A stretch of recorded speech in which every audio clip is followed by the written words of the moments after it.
Hello everyone and welcome to Trolling with Logic, 11th of November 2012.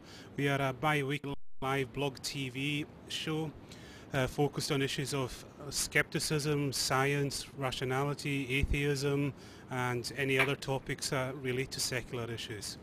Like I say, we do take calls just at the Skype contact Trolling with Logic, and please bear in mind the video and audio are uploaded to YouTube and iTunes for later viewing. So if you do call in, you're agreeing for us to use your likeness. So without further ado, now the legal stuff's out the way, we'll introduce my co-host for the evening. As always, Kitch2. Hey guys. Martimer. Hi. And making his debut on Trolling with Logic, Live Life. What's up, everybody? How's everybody doing? Great. Thanks for having me. Oh, it's great. And, well, we all know why you're here tonight. Our special guest, well known to all of us, probably most of you will know him from the documentary The God Who Wasn't There, or from the old days of Reginald Finley's Infidel show. He runs his own podcast, The Bible Geek. So without further ado, our great pleasure to introduce Mr. Robert M. Price to the show. Oh, it's nothing compared to my pleasure and honor to be on here. I really appreciate you having me. Oh, it's great. So, I'm going to start off with my first question. It's one I've always wanted to know about. I've heard a lot about the Catholic Bible and the Protestant Bible. What's the difference between the two, and is there a major difference between the two of them? This is one of those things that's almost much ado about nothing, because Martin Luther decided, for various reasons, none of them all that compelling, to drop the books that the church had accepted really from the beginning that existed only in Greek and were read in the so-called Septuagint, the 70 for the number of translators supposedly involved. This is the Greek translation of what we call the Old Testament. And since there were more Jews in the Mediterranean world than in the Holy Land itself, this Bible was very popular. And Christians, of course, were all over the place pretty soon, and they used this particular Jewish Bible in Greek. And it had several books that that were not in the one used by the rabbis and scribes in Hebrew back in the Holy Land. And Martin Luther decided, when he was sort of taking the liberty to revamp everything, that it would be better to go with the current Jewish Hebrew Bible. And so the books including Wisdom of Solomon, Wisdom of Jesus, Ben Sira, also known as Ecclesiasticus, or Sirach, First and Second Maccabees, Tobit, Judith, and the Epistle of Jeremiah, Baruch, and I suppose a couple of other ones, along with Greek added chapters of Daniel and Esther. These books, he decided, weren't inspired and therefore not canonical, but he didn't really dislike them, and so they're edifying to read. There's nothing really wrong with them, and that's the way all Protestants viewed it. And the King James Bible even included these as a sort of an appendix up until sometime in the 1820s, when they just stopped including it. The publishers, I guess, made the decision. And even today, there are a number of translations of the Apocrypha, so-called, done by Protestants, including fundamentalists. Even the Living Bible, which is a fundamentalist book, has a Catholic edition of the Apocrypha. And so it's like there's nothing all that shocking or out of order in these books. The only thing I've ever heard that Protestants don't like is that in Second Maccabees, it mentions that after a battle, a number of valiant heroes fell, and that some people offered prayers for their souls. And it says that's a noble thought. Well, some took that as being a commandment to pray on behalf of the dead, and Protestants don't believe in that. So that's pretty picky. I don't, see what's so problematical there. And Protestant historians used the books of Maccabees to reconstruct the intertestamental period, so nobody really is against them. It's just a question of whether you would base doctrine on them. Protestants don't. Catholics can, though I don't really know of any Catholic belief that depends on it. So it's sort of a tempest in a teapot, really. Okay. Anyone else on the team with a quick question? We do have a caller waiting, so... There's always one question that I had. I thought about. It's just failing to come to me. I actually had one before the show, so I'm just trying to think of it. Oh yeah, it was. Many works of fiction have been inspired by true events. Has there been any story in the Old Testament or anywhere in the Bible that has been at least inspired by some true event or something that may have been exaggerated? Go ahead. I'm sorry. Well, I tend to think that virtually all of the narrative in the Bible is fiction, though that's certainly not unusual in ancient so-called history writing. But it does appear that some of the least interesting material to me, the stuff in the books of Kings, as of about the time of the House of Omri, one of the dynasties of the northern kingdom Israel, when that kicks in, we do have some historical confirmation that, yes, that was a dynasty that ruled in northern Israel, not in Judah in the south. And we have references to it in oral inscriptions and records from other neighboring countries. Not a whole lot, but enough to know that, well, yeah, there was a dynasty of Omri, and that they were noticeable, even though this country was a postage stamp, was no great shakes. All the earlier stuff with David and Solomon and Elijah and Elisha seemed to be pretty clearly fiction. And I would say that's about it. All the other stuff, myth, legend, pious fiction with no discernible basis. What there might have been a historical Jesus, that's not implausible, but the state of the evidence makes me think the burden of proof is on anyone who would insist that there was. Yes, it's okay if I can have ask a question, but is that all right? Yeah, go ahead, Empty. This is Empty Without Brain, our very late co-host. And to add to the international flavour, Robert, he's in Wales. Well, great. I'm mainly Welsh myself. Sweet, I'm not low. No. I was going to ask a question regarding the nationality of the authors who wrote the Bible. What were the main, what were the range of cultures and nationalities who wrote them? Were they from different countries or the same general country, or I'm not sure?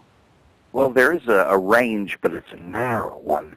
It appears that the whole Old Testament was written by Jews or Hebrews, if you prefer that, because they were known outside the Holy Land. But even in this, it appears now that most of the Old Testament was written quite late in the Persian or Hellenistic period, after the Babylonian exile and so forth.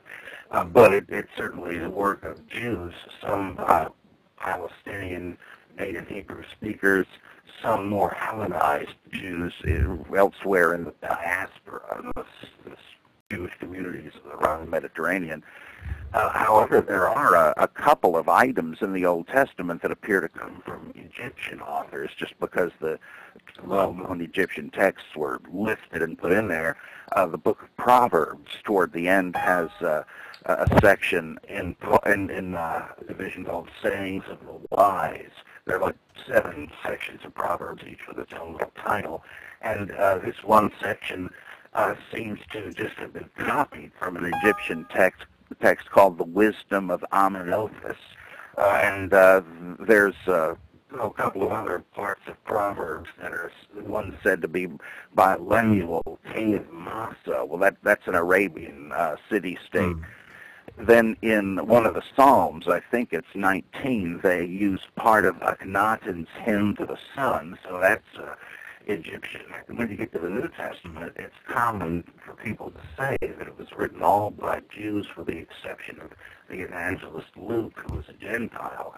But I think probably the Jewish contribution of the New Testament is is quite small. I think Matthew was certainly a Jew in either Syria or Galilee, but his main source, the Gospel of Mark, cannot have been written by anybody who was in the Holy Land around the time of Jesus. It seems to be written for Gentiles, by a Gentile, partly because of the way that Mark feels he has to explain Jewish customs.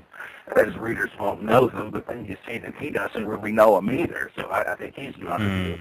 The other big source of Matthew and Luke is the so-called Q document, which sounds so much like Cynic philosophy that my guess is it was simply a collection of cynic sayings, and somebody put the name Jesus. Cynic?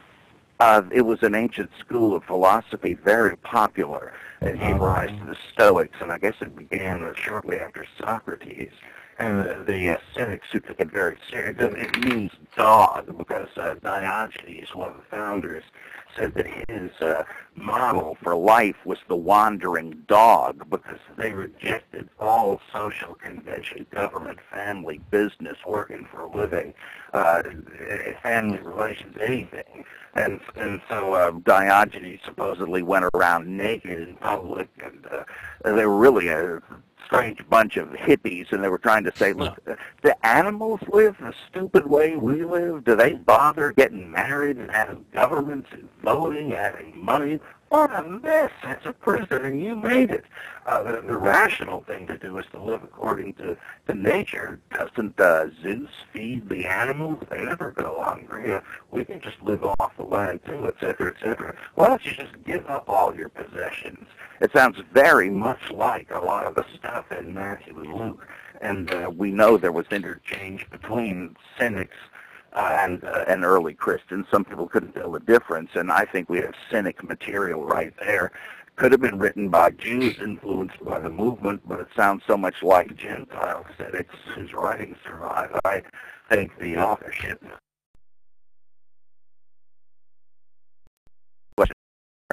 The Gospel of John, often said to be by Jews, but the way it speaks of the Jews as an enemy, you really have to wonder if this was a Jewish writer. The epistles attributed to Paul, now I take an extreme minority position on this. I think none of the 13 letters with Paul's name on them go back to Paul, who probably was a historical figure, but it was very common to write up stuff and put the name Paul or Peter or James on it in those days. And it seems to me that the letters attributed to Paul speak of the Jewish Torah, the law, in a way no Jew ever would. It's an outsider's perspective. The book of Revelation might well have been written by a Jew. I doubt that Luke was, or Acts. They seem to be Gentile writings, pure and simple. So you've got, let's say, possibly Greeks, Syrians, Jews, and Egyptians as known groups who contributed this or that to the Bible. Okay, Live Life, you can ask your question. Yeah, sure. A lot of people argue that you could take, I guess, back in the days when the Torah was being written, that it could be possibly a polytheistic religion back then, or it started as a polytheistic religion and became a monotheistic religion. Is there evidence of that? Oh, yeah. That is fascinating. I would recommend a book on that, a couple of them by Margaret Barker, one called The Older Testament, and the other, The Great Angel, subtitled The Study of Israel's Second God. And she and others show that as far back as we can trace it, Jews were simply polytheists. In fact, archaeology indicates they didn't conquer the Canaanites. They simply were another group of Canaanites and shared essentially the same religion with Yahweh or Jehovah, pretty much the same characters, Baal, the storm god who rides in the cloud chariot and all that stuff.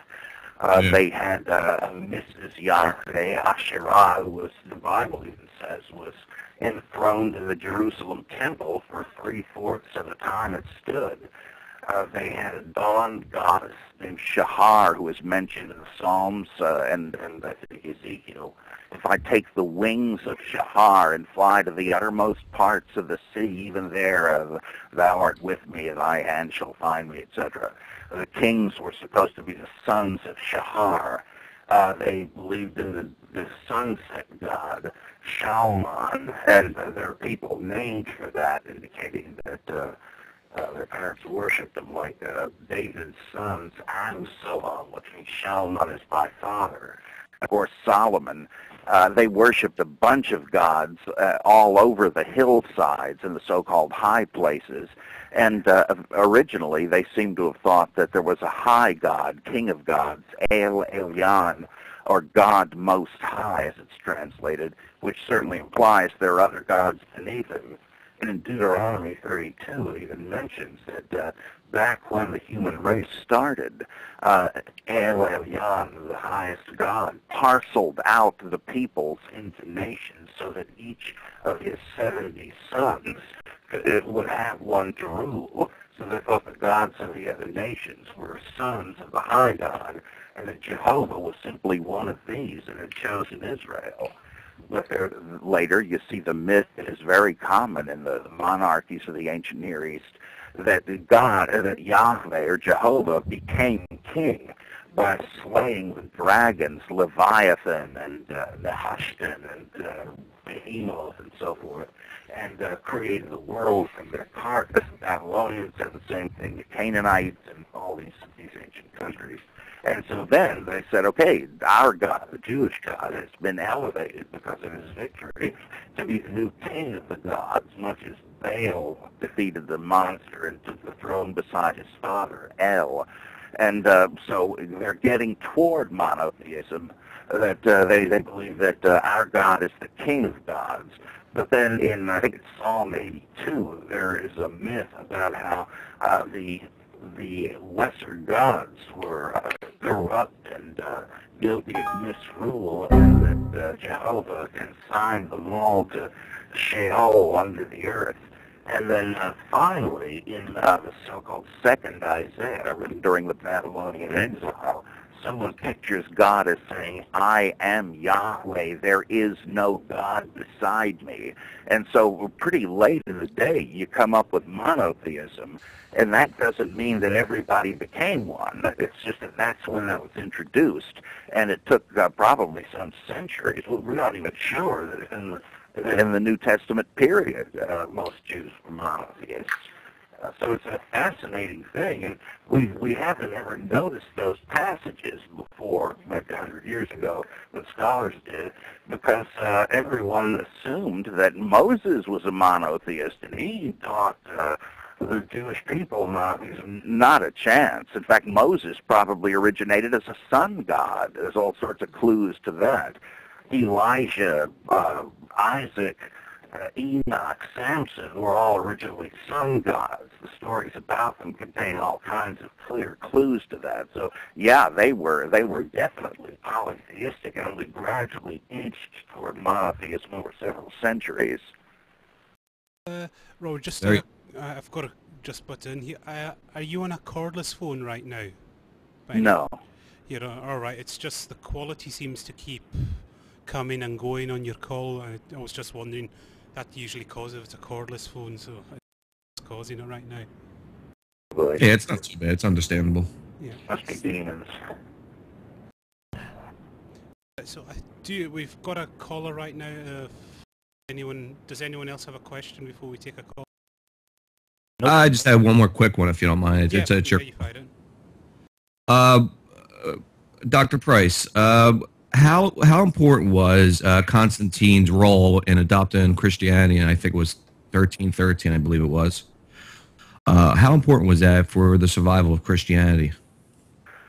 Well, Christianity had multiplied for traceable sociological reasons in a steady growth pattern, much like the Mormons and the Moonies have done in modern times, very parallel. And And so it was growing, and it appears even Constantine in the 4th century had been raised a Christian.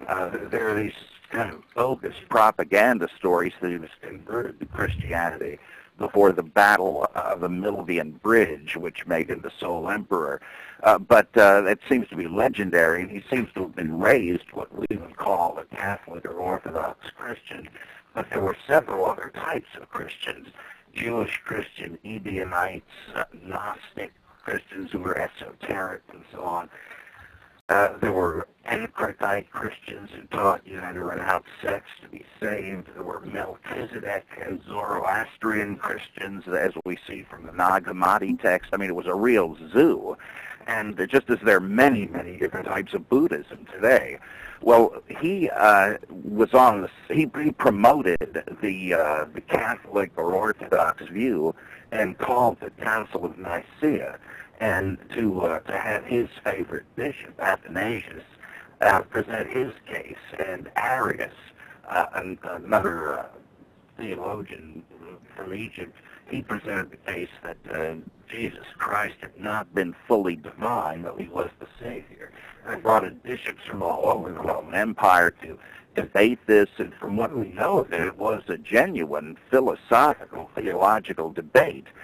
But Constantine let it be known whom he favored, and sure enough, the vote went with Athanasius' view, which became orthodoxy, that Jesus was the divine word or logos incarnate, and that therefore as the Son, he was of the very same nature as the Father, not an archangel or a created being of any kind. And so that became orthodoxy, and then there were several different councils, each about 75 years apart, that tried to fine-tune that. But by calling this council and judging that its vote rendered orthodoxy, that gave him the right, he thought, to persecute the losers and the heretics, as he views them. And so there was violent persecution that pretty much stamped down everybody else. Marcionite Christianity and the Manichaeans survived outside the Roman Empire for a good while. But he was very important. He didn't have anything to do with choosing the books of the Bible, as one often hears. That debate was still going, and we don't hear of him blundering into that. But the Bible contents we have had actually been settled a couple of hundreds of years before by Polycarp of Smyrna. And it was just his edition was then promoted by Athanasius in 367 in an encyclical letter, saying this is the version of the New Testament we're going to use, nothing else. So Constantine's role was very important, and yet not as important as it's made in crackpot books like the Da Vinci Code. Yeah. I mean, they say that he invented the idea of the divinity of Christ. It's just a crock of nonsense. Okay, ready for a caller? Yep. And Yep. it's Orwell in UK.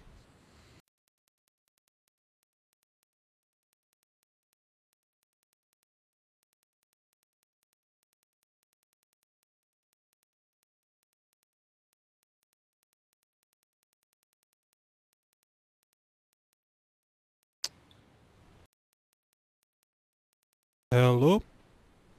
Hi, can you hear my mic? Yeah, we can hear you fine. Okay. What? Yeah. I have to just mute my own TV because it's coming through the. Yeah, it's Screen, missing. Okay, that's fine. That it's done. So I was just going to ask 3 of the questions, if that's okay. Yeah, that's no problem at all. Sure. Oh, okay. I'd just like to ask Rob about the genealogy of Jesus, the problems with the governor of Syria in the time of Herod, and the crucifixion with the meal, where it contradicts on Mark and John.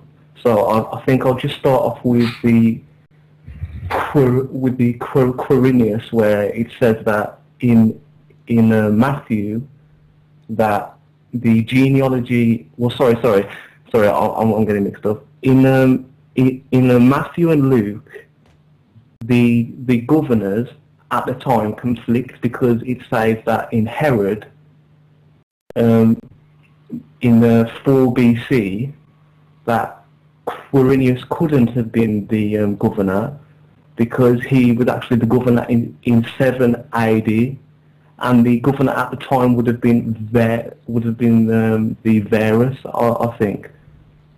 I was just wondering what Rob has to say about that, because there's blatantly a contradiction between Matthew and Luke with the times.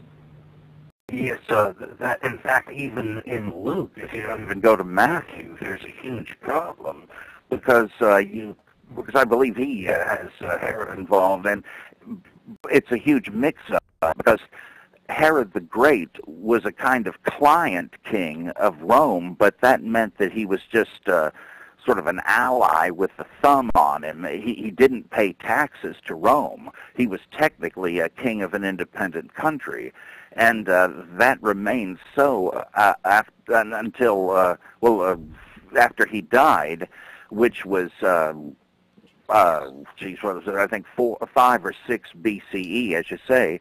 And then Rome decided to actually make it a Roman province with its own procurator or governor, and they began to collect taxes.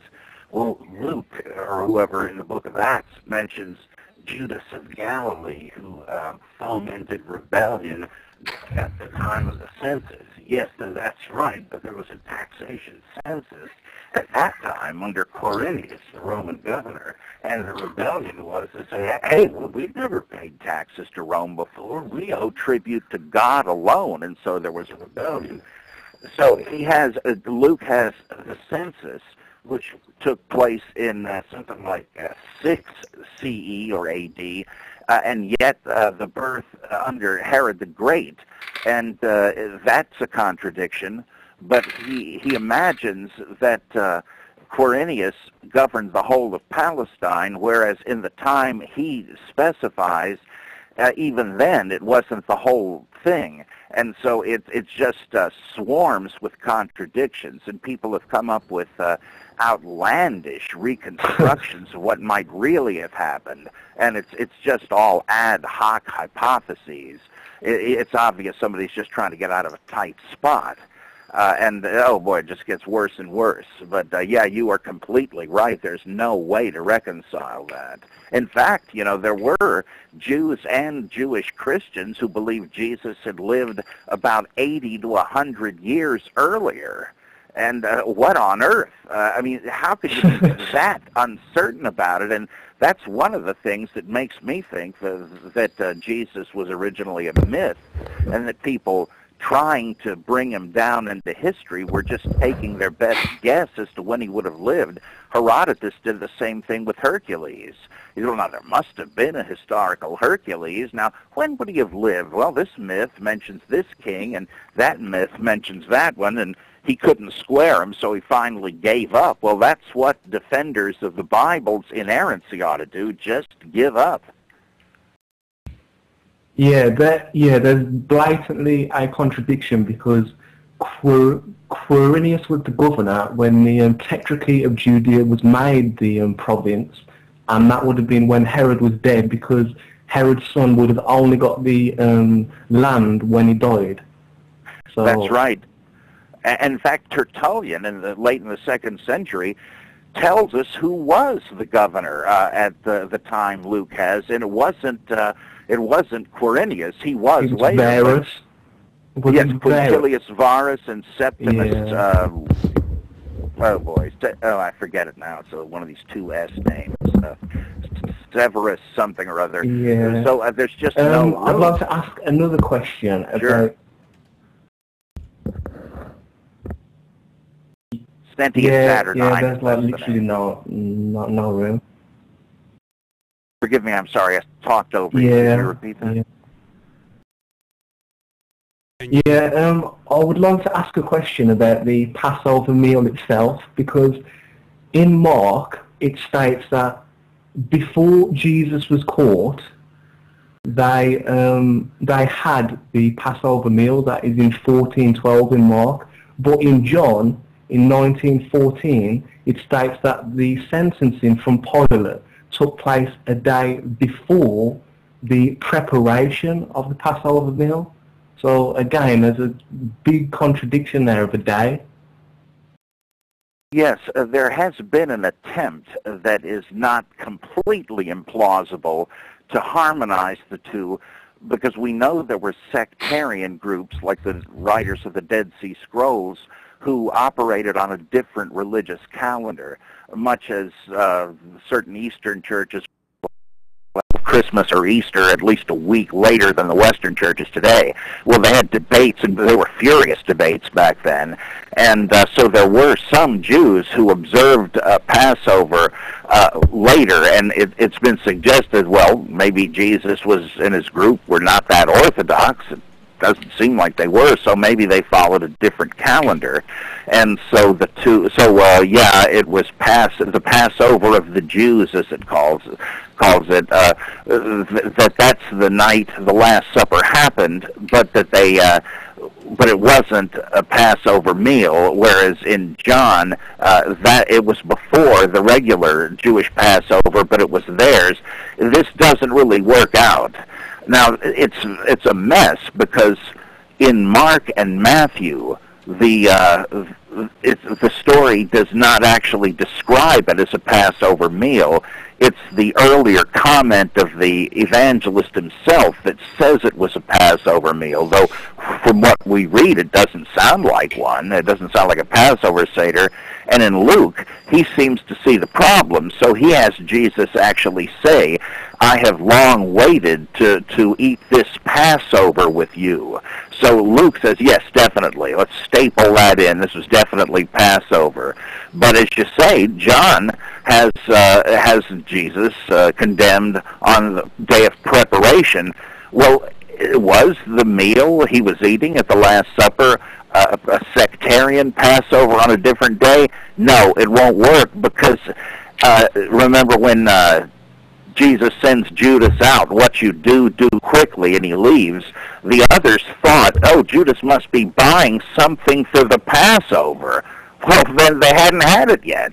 They're just eating dinner, and the Passover is going to be later. So that breaks down. It's another desperate attempt to iron out contradictions in the Gospels. John didn't even necessarily think this was historically true. He wants to have Jesus die on Passover as a new Passover lamb. That didn't occur to the others. So they prefer to have the Last Supper be a Passover so they can reinterpret it with reference to Jesus' death. So this isn't just like a stupid goof. There are reasons for it, but it sure isn't historically correct. Yeah, it does seem like they want to get it on the Passover side, because that's pretty much that. Well, both of them are doing that. One makes Jesus himself the Passover lamb. One has Jesus reinterpret Passover as about his coming death. So they're both doing Passover symbolism, but they rewrite the stories in different ways. Yeah. So would you say that John is clearly stating that the Passover was that the crucifixion was the day previous to the Passover? Because it does seem to lean to that when he says that the meal has ended the meal what they had, which to me seems it couldn't have been the Passover, because the Passover's for a week, and it seems like the language in the text they're using wouldn't really lean to him saying that it's the proper Passover meal. Plus he says that it's a day previously when they're actually there with Pilate to the Jews. Yes, I think you're right. It's not a Passover. The Last Supper is not a Passover in John. If not for the context, you wouldn't know that it was supposed to be a Passover meal in Matthew and Mark.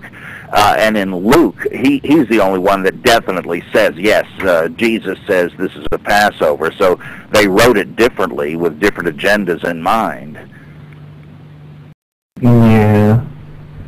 I think Yeah. I think my next question is quite of a mix-up because I don't really understand it myself. But in the genealogies of Jesus, you've got in Matthew and Luke totally different things when we get to David and Solomon, because in Matthew it states a totally different line of family from David and Solomon to what Luke says. But the thing is, Luke is supposed to be the Mary's line. That's actually what I've heard, because it said that Heli is the father of Mary, and because in those days women wasn't thought as much, they wouldn't have inherited land. So your son-in-law would your son-in-law would get all of the father of your wife's stuff, like you would get all the land and money. So in those days they wouldn't actually mention the women in the lineage. But the thing is, I'm really struggling seeing that Heli is the father of Mary, because it's supposed to be Joseph of Jesus.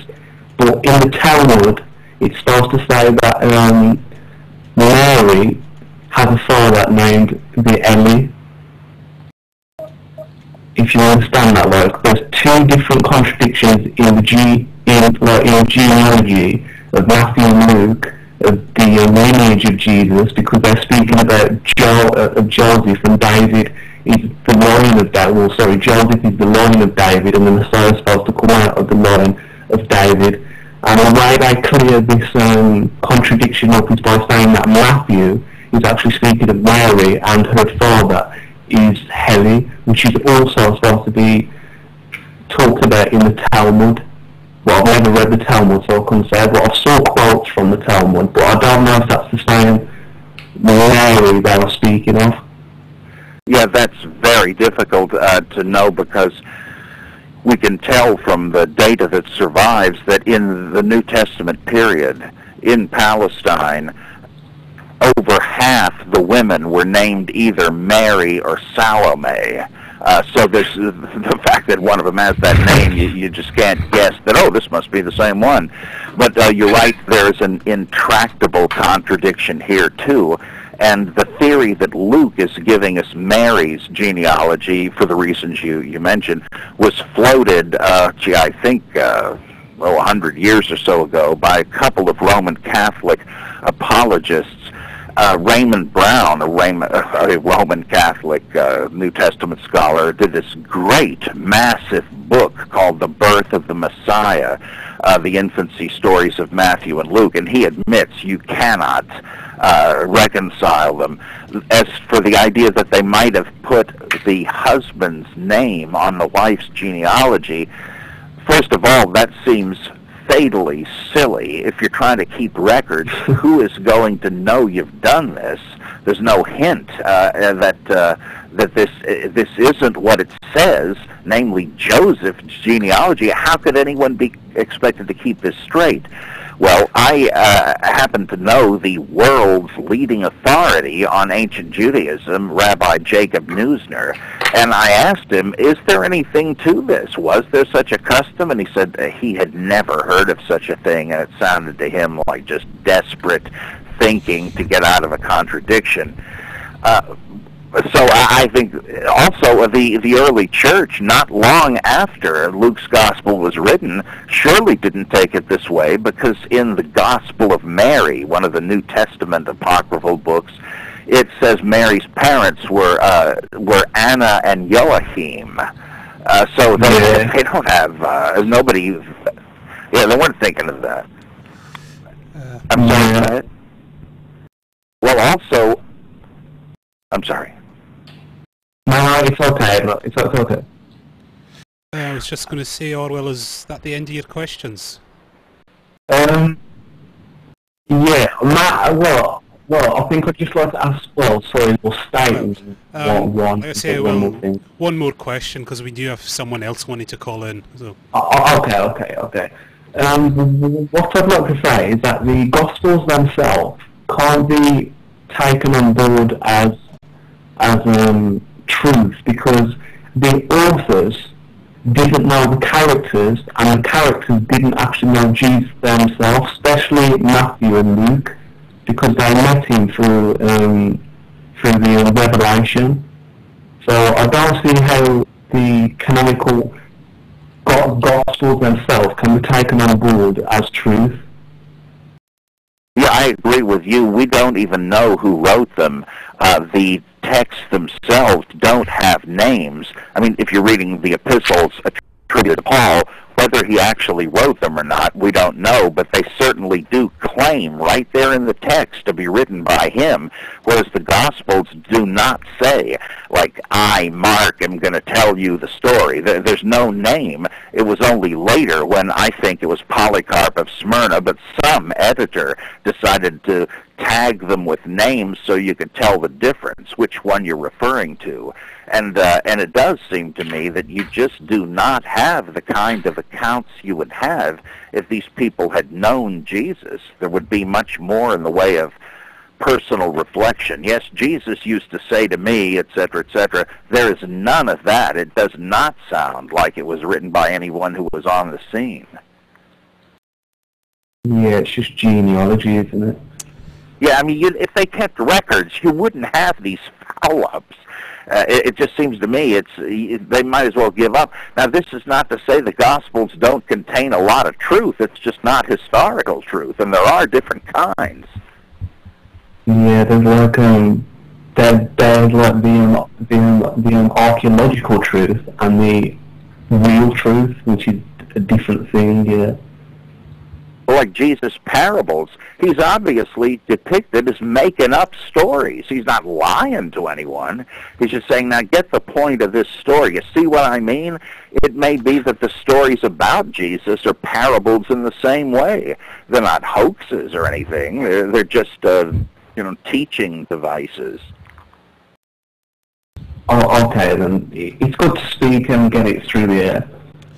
Okay. Thanks very much for the call. Yeah. Okay, then. Thanks. Thank you. Thank you for calling. Yeah. And we do have a quick question from Belzar.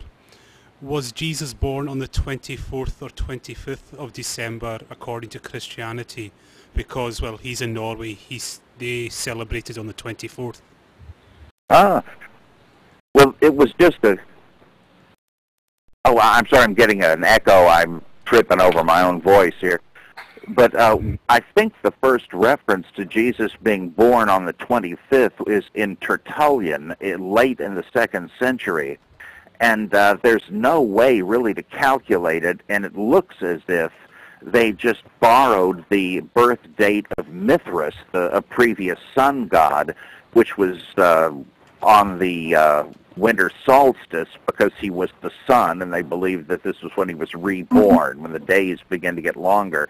Everyone celebrated this feast, and Christians were used to it in the Roman Empire, and it looks as if that Christians decided, well, we're not going to celebrate the birthday of this false god. We want to celebrate the birthday of Jesus, but we might as well take the same day to do it. It'll stop our people from going to Mithras parties and so on. So no one knows for sure, but it looks like the idea that Jesus was born on the 25th is just borrowed from these other religions that were celebrating the solstice. And the Bible certainly gives no hint as to when Jesus was born. I know some people think it does, but they have to really read the text in a very strange way. There's no straightforward information about it. Okay, anyone else on the panel have a quick question, or shall we go to next caller? Next caller. I'm good. Yeah, I have a question, but I can wait until after the caller. Okay, no problem. So, it's one of our regular callers, Jay. Okay.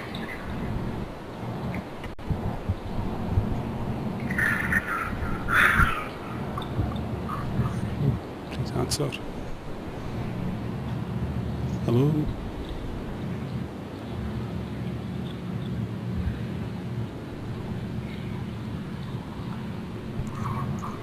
Yeah, I'm not hearing anything. Yeah, well, we're just waiting on her to pick up. She doesn't seem... I see, Oh, I yeah. see. Hello, Jay. Yeah. Yep, you're on the air, so ask your Hello? question. Yeah, we can hear you. You can ask your question now. Yeah, I can hear that. It is still, I can hear the ring of the phone.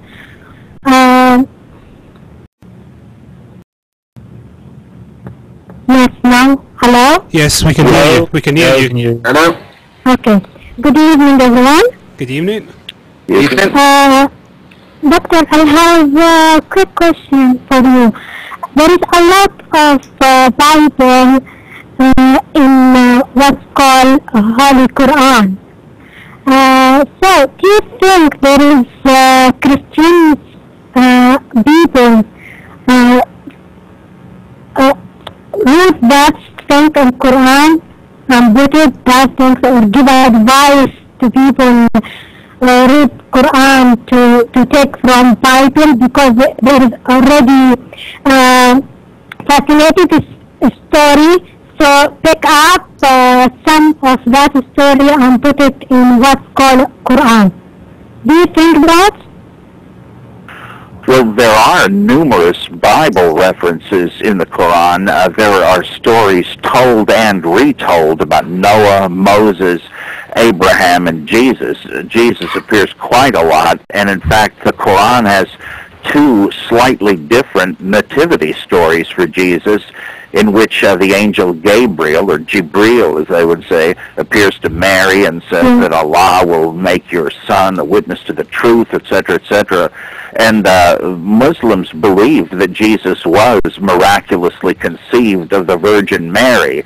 They even call him the Son of Mary, and they just don't believe he was crucified. He was taken up to heaven before that could happen, and will one day return to earth, and then he will die and rise when everyone else does.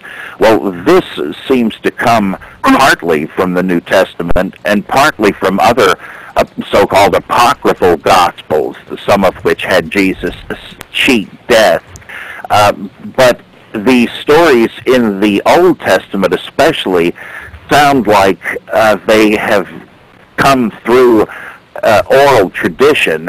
Supposedly there was no Arabic translation of the Bible yet, and so there's a kind of second-hand knowledge of the Bible stories, and they all kind of sound just like the stories in the Quran about Muhammad fending off critics and being persecuted and so forth. So it looks kind of like they modeled these stories of the prophets on stories of Muhammad. So there is some overlap in between the Bible and the Quran, but it doesn't appear it's because someone was actually reading the Bible. Like in the Gospels, Matthew had Mark in front of him and added a lot to it and changed some, but you can tell he used Mark. In the Quran, there's a lot of biblical material, but not actually from reading the text of the Bible. So there is overlap, but there are some pretty significant differences. And the Quran writer or writers, whoever it was, thought that Jews and Christians reading this would say, great, that's just what I believe. And yet, it also says in the Quran, again and again, this is secret history. No one has ever heard this story about Moses or Jesus or whoever before. So there's a belief that, yeah, everyone would acknowledge this is true, and yet they also say, this isn't what everybody believes. We're telling you the truth for the first time about these Bible characters. So another question. There is a lot in history about Bible and Christianity. I mean history, not religion.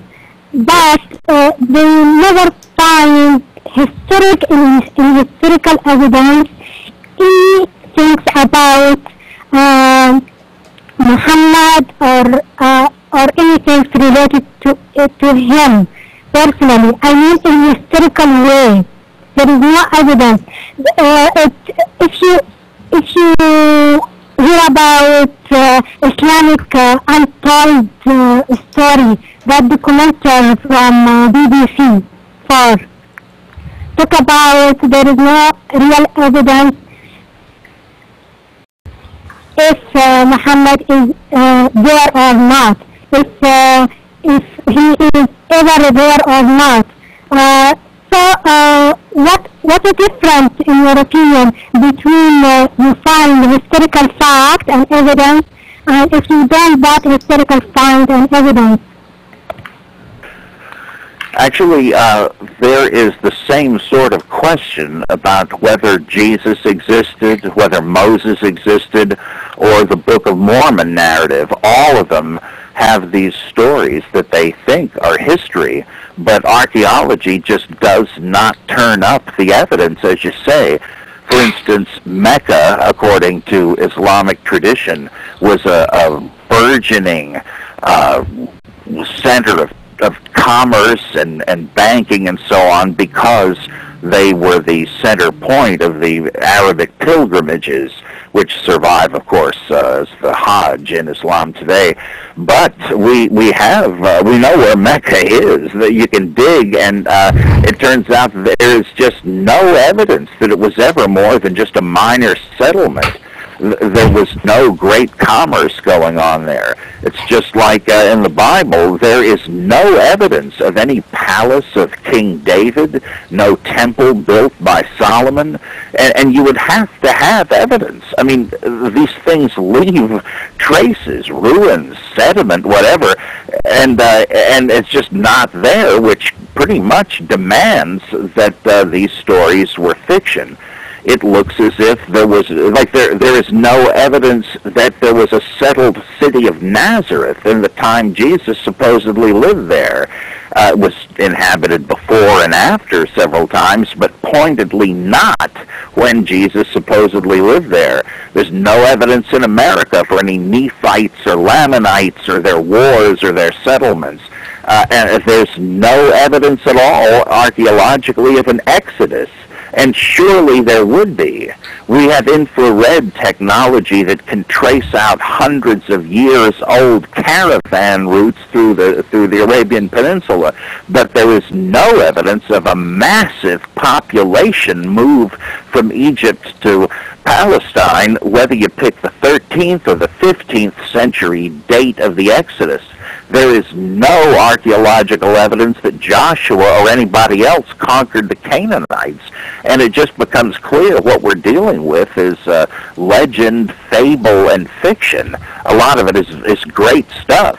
Now, when it comes to Muhammad, we do have some near contemporary mentions of the first Muslims by various Jewish and Christian authors who said, you know, these people condemn our practices. They say we should continue to sacrifice and to circumcise, and brother so-and-so debated one of them. Well, oddly enough, Muhammad is seldom mentioned in these early statements, or when he is, he's a whole different figure. One source makes him a kind of promoter or prophet of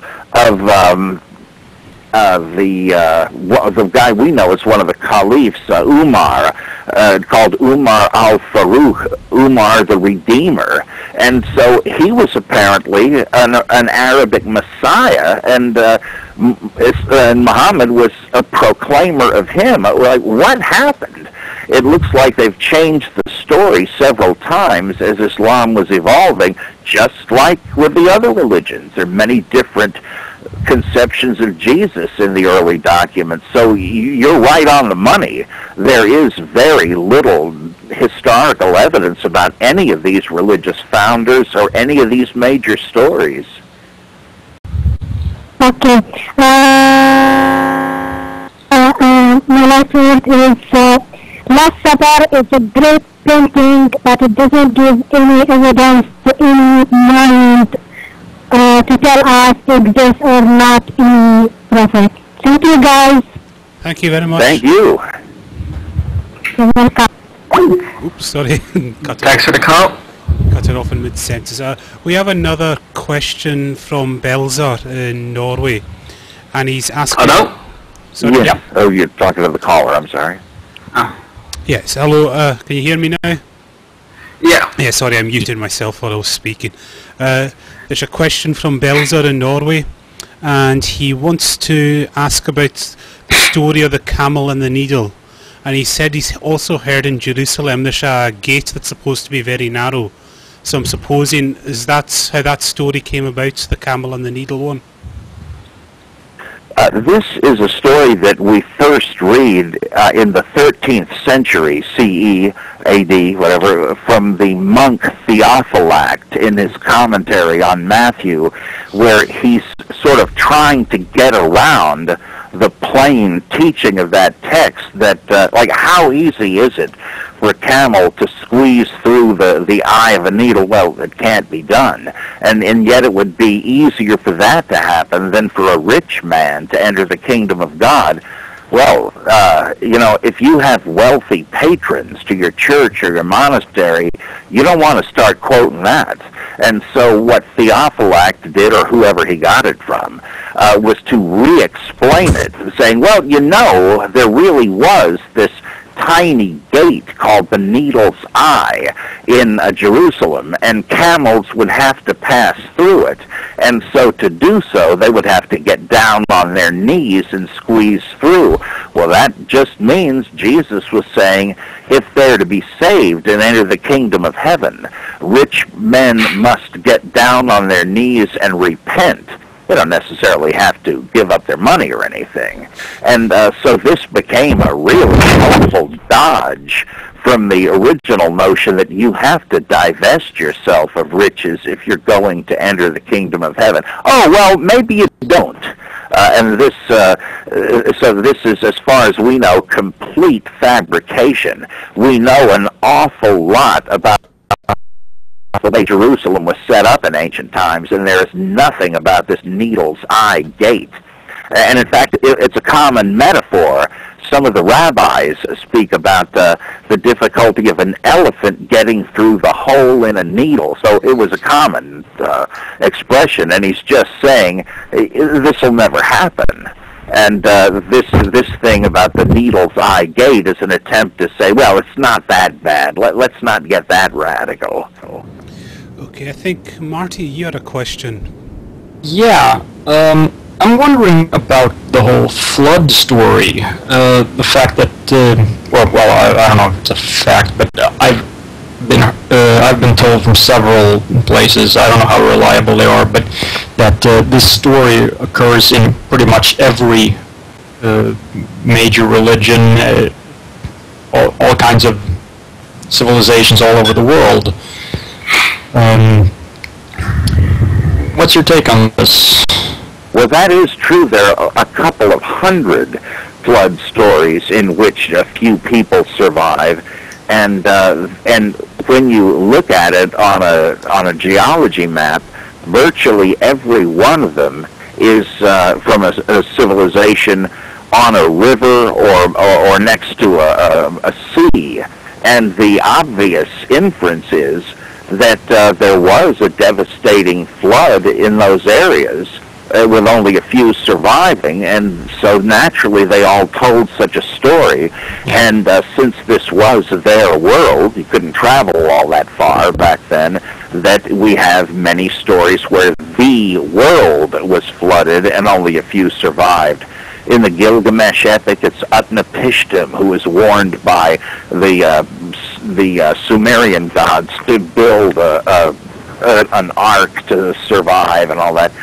In Greece, it was Deucalion who was warned, I think, by Apollo to build an ark or a chest, a box, and survive. And he and his wife did, and they began to repopulate the world. In the Atrahasis epic, there is a hero who's warned by the gods. Same thing again and again. Well, it must have been some of them may have been borrowed from each other.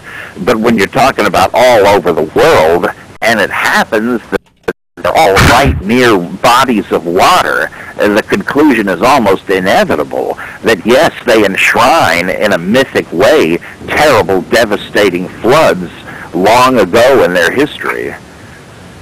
So it's not worldwide evidence that there really was a world-destroying flood as in Genesis. No, I heard some some version of this that there may have been a single flood that it was all referring to, but in way back before the migration out of Africa or something like that. But I thought that sounded a bit ridiculous because that would have been before the invention of written language, way before that. Yeah. So that just didn't seem. It's no matter how you twist and turn it, it can't be a reference to the same flood. It has to be different floods. Yeah. In all these different local, quote, worlds, unquote. Yeah, this explanation is so much more natural than any argument. Oh, yes, there was Noah's flood and the whole darn world was covered. You're just asking for endless headaches. That cannot be made plausible. You can go on for an hour about the absurdity. Where's the water? There's not enough on Earth. Of course, they couldn't have known that. It's not reckoning with there being kangaroos in Australia and penguins in Antarctica. How did Noah get them? Were there a lot of little arks that came to the Middle East and then they got aboard? What sort of sanitation system did they have on the ark? And on it goes till a fairy tale being expected to be history becomes ludicrous. And people are doing the Bible no favor when they try to drag it kicking and screaming into the realm of real history. Exactly. The more they try to say it's all literally true, the sillier it gets. Can you imagine if suddenly there were people that insisted that the Iliad and the Odyssey were literal fact and that Zeus and Apollo and all these gods really exist? That's really what you're dealing with here. Well, I think that sounds more plausible, actually, but... I was just to follow up from that, so do you think more that just going on about floods and that with the Genesis, was it the Reed Sea that they were talking about? I think, is that related to the flood story? I can't remember. Well, in the second Isaiah, so-called, one of the parts of the book of Isaiah, there is an interesting reference to the Exodus in terms of the old myth of God destroying Leviathan. And that, in turn, is kind of related to the idea of the flood unleashing the primordial waters out of which the earth was made in Genesis chapter 1. But it's just a kind of a thematic similarity. As for it being the Yam Suf, or the Sea of Reeds, not the Red Sea, which is a completely different body of water. The Hebrew text clearly says it's the Sea of Reeds. And it describes it as a body of water that could be dried up by stiff winds overnight. I mean, that's what the text actually says. It doesn't say it was something like on the movie The Ten Commandments. It says winds blew all night and dried it up, and when the Egyptians began to cross, they couldn't do it because their chariot wheels were mired in the mud. They're not thinking of the Red Sea, and it doesn't even call it the Red Sea. For some reason, the Greek translators of the Septuagint changed it to the Red Sea, and so it's simply a translation mistake. Okay, and Live Life, I think you had a question ready. Yeah, sure. Dr. Price, I don't know if you're familiar that the International Coptic Studies that just took place in September, where I forget her name. I think it was a professor at Harvard of the Divinity School. Karen King. Yeah. She basically said that the 4 words basically said Jesus said to them, "My wife." Now, is there any, I could say, in the New Testament canon, not going with the canonical Gospels or the Gnostic Gospels, like say the Gospels of Mary Magdalene and I believe Philip, is there anything in those, since I've never read them, is there anything that basically says that Jesus kissed Mary Magdalene? Is there any evidence that maybe he was married or he wasn't married? Well, the only thing that can be invoked in favor of that is that in the Gospel of Philip it says the Savior loved Mary, and apparently it must be Mary Magdalene, and often used to kiss her on the blank, and there's a hole in the manuscript right there, but it almost has to be kissed her on the lips. And then the disciples grumble at this and say, why doesn't he love us as much as he loves her? And Jesus turns on them and said, what you ought to ask is, they ask him why, they say, why does he love her more than us? And Jesus says, what you ought to ask is, why do I not love you as much as her? And in the Gospel of Philip, there's a number of references to begetting by way of kissing. The term kissing in Greek had come to be a euphemism for having sex by that time. But it's very clear in the Gospel of Philip that it's like bride of Christ imagery in the book of Revelation. They don't mean physically. They mean that the teaching of Jesus begets a new birth in the soul. And yet some have seized on just the beginning of it. The Savior loved Mary and often used to kiss her on the lips, as saying, well, there you go. They were at least boyfriend and girlfriend. That's pretty thin evidence. It's certainly not impossible or unlikely. And Martin Luther thought they were married, and many people have guessed that. Like in Jesus Christ Superstar, there's an element of romance, but it never says any such thing in any of these texts. And I'm one of those that think that this Gospel of Jesus' wife, as Karen King informally calls it, is a modern fake. Because the whole text, the little of it you can read, it's just a scrap, seems to paraphrase material from the Gospel of Thomas that we have and the Gospel of Philip. That's rather suspicious.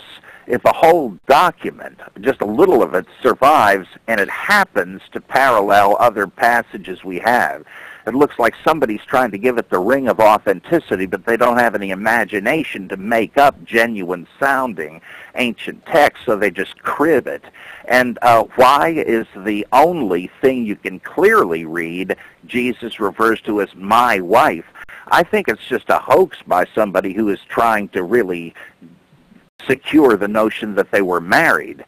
But as Karen King herself says, even if it is genuine, it really doesn't tell us anything, because many ancient Christians at that time, let's say the 2nd century, were debating on whether Jesus was married because they used him as an example of priestly celibacy.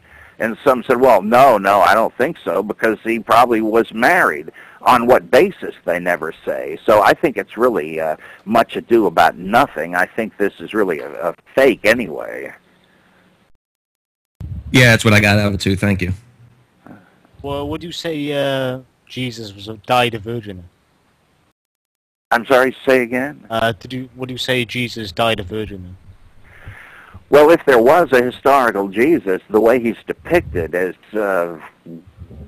kind of like, like a Gandhi-type holy man, it would not be unlikely, though I think we can't really be sure even that there was a Jesus, and among the vast majority of scholars who say that there was, their historical reconstructions of Jesus are so wildly different because the evidence is so contradictory that it's just one guess. It's like buying a lottery ticket. You might have stumbled on the real Jesus, but who knows? And a question like this, nobody can ever answer unless Jesus kept a diary and they dig it up one day. Yeah, that's fair enough. Just for a random question, I thought I'd get out there.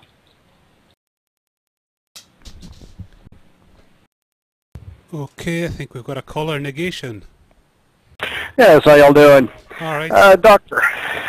Ask away. Yeah.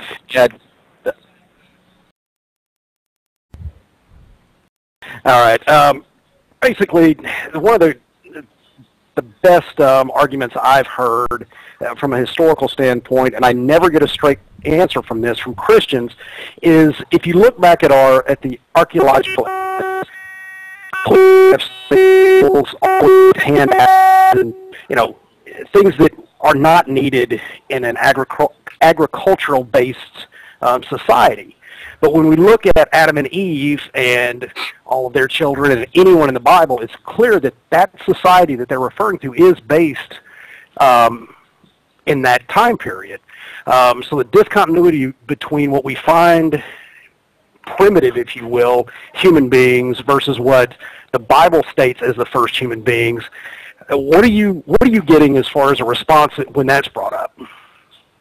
Well, I just have been working on a book to be called Evolving Out of Eden, written with a friend of mine, and we deal with this. There are a number of, well, of course, people that are just straight Bible critics will say, well, of course, it's just myth, one of many similar ones in the ancient world, so there's no problem. The writers of it couldn't have known what conditions were really like, and they tend to telescope history from their point back so that they think Nimrod founded all the major Assyrian and Babylonian cities, one guy, or that Tubal-Cain invented metallurgy with both bronze and iron. Hey, there was a Bronze Age and then an Iron Age. No one guy invented both of them. And so there's huge problems, but there are a group of conservative, Catholic, and evangelical Protestant writers who know that you can't take it straight, but they're trying to save as much of the origin story of the Bible as they can. So they try to say, well, maybe I don't know, maybe Adam and Eve were king and queen of a larger group of people, not literally the first people, and so on, but none of it works. None of these, they're just fancifully rewriting it. C.S. Lewis did this too, and you might as well just admit that this only stories we have about it in the Bible, Genesis 1 and then Genesis 2 and 3, cannot have happened. Why rewrite something else and say, well, this is really what it meant, when it's obviously they're just writing what they wish it said. And it just doesn't work. There's no way we could get to the human race from two people. You had to have a lot of people, some thousands, who had evolved to the same point, and so it just doesn't work. There's no way, and the time factor doesn't work. The Genesis stories beyond that are a patchwork that presuppose different historical eras anyway. Look at chapter 4 with Cain. First we hear that this is the first man ever born of woman, and then we kills his younger brother, and then we hear he's afraid of showing himself in public because whoever kills me will find me. Who do you mean, your mother? I mean, who else is there? And then we hear he builds a city. For whom? Is there a city's worth of people yet? It just doesn't fit at all. If we hear he's to wander the whole earth, but then he builds a city to settle in, and where did he get his wife? Who was that? His sister? Well, obviously that part of the story assumed that he lived in a later time. It's just like Xena, warrior princess. They just figure, she lived in the ancient world, and so from the episodes I've counted, Xena must have been about 14 centuries old if she was there at the siege of Troy and met Galen the physician in the 2nd century A.D. Well, that's what it's like with Cain. It was just a whole bunch of stories set in different times, and that's probably true with several of the Bible characters. It's just not history. There's no way to make it history. Exactly. Thanks. That was great. I appreciate it.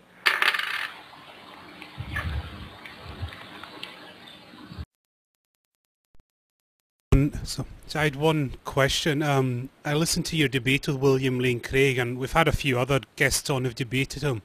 What was your experience of debating William Lane Craig? Well, it was frustrating because he would distort my views. It might be because he misunderstood them, but he's too smart for that. And I would spend a few minutes trying to set people straight, saying, no, that's not what I'm saying. And then he would go right back to arguing as if I believed what I had just rejected. And he struck me as just a kind of a slippery, dishonest debater in the worst sense, a sophist. And I pointed out right at the beginning that Dr. Craig is not really interested in history. He just wants you to convert to fundamentalism. And can you imagine a scholar giving a presentation on the historical Jesus and then asking you at the end to pray to accept his religion? This isn't history. And sure enough, at the end, he did issue an evangelistic invitation. And he would say I hadn't answered his points.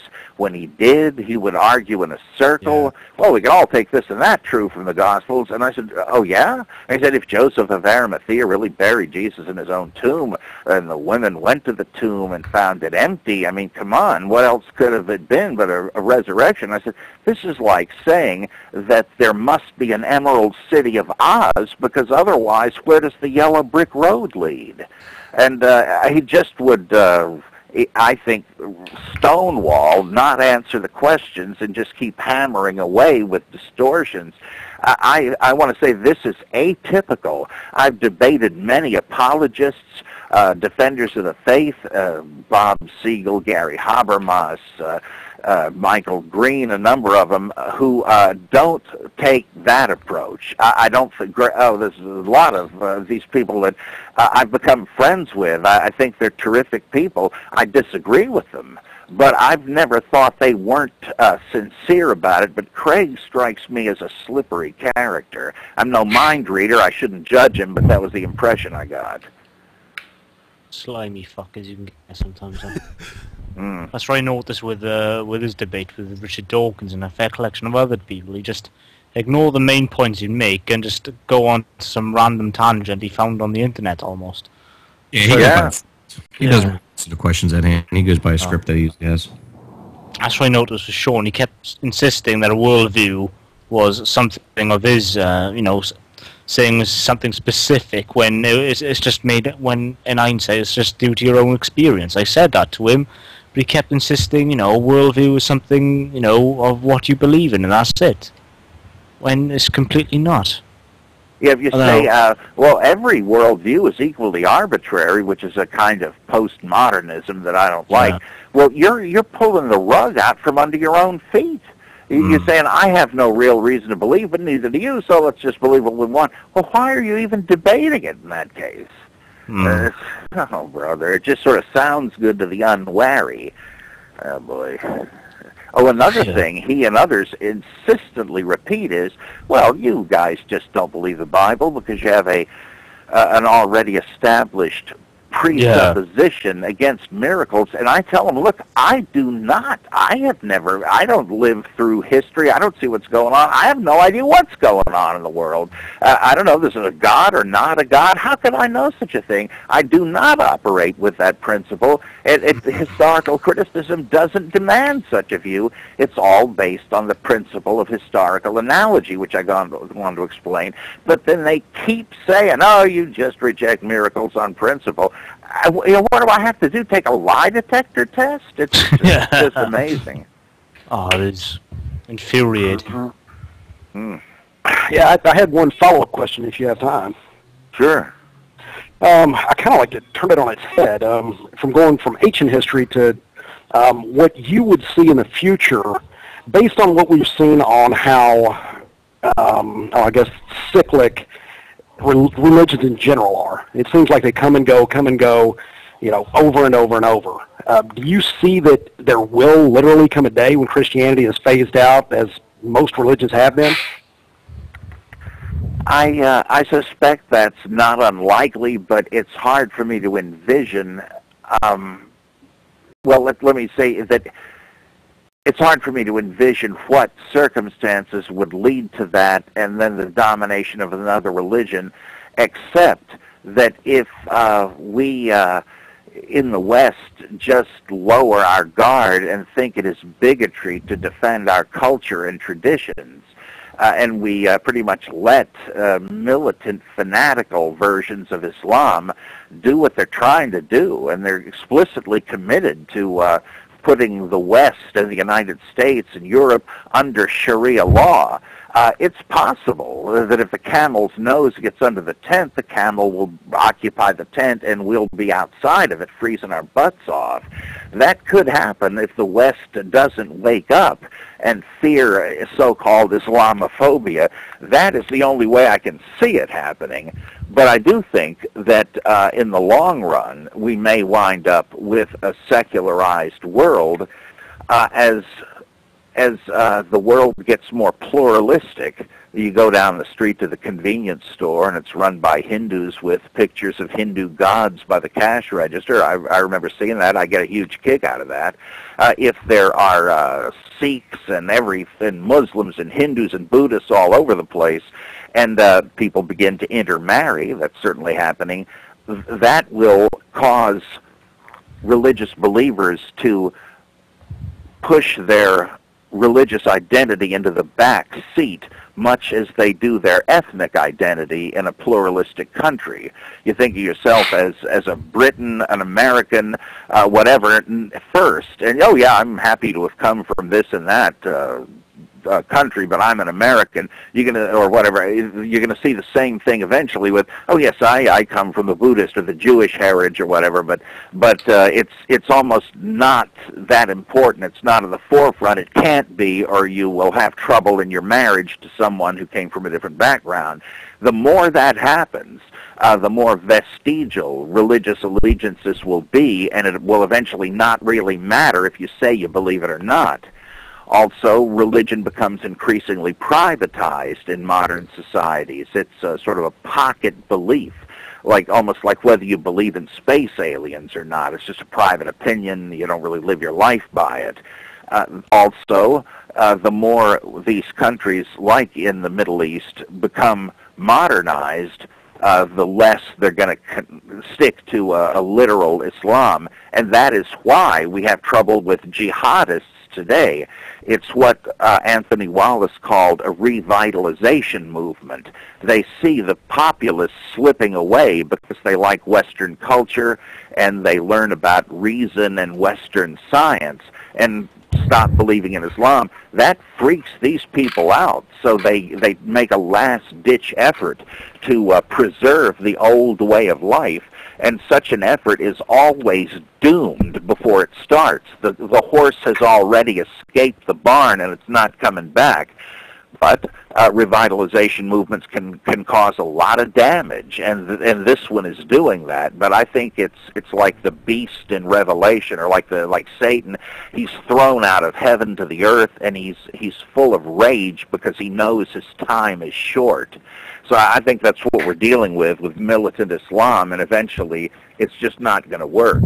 And the world will finally become essentially secular and pluralistic. I don't know how long it'll take, but it's not much beyond the foreseeable future. That's kind of what I think will happen. Yeah, that's really interesting. In fact, it kind of, if you don't mind, it kind of raised another question in my mind.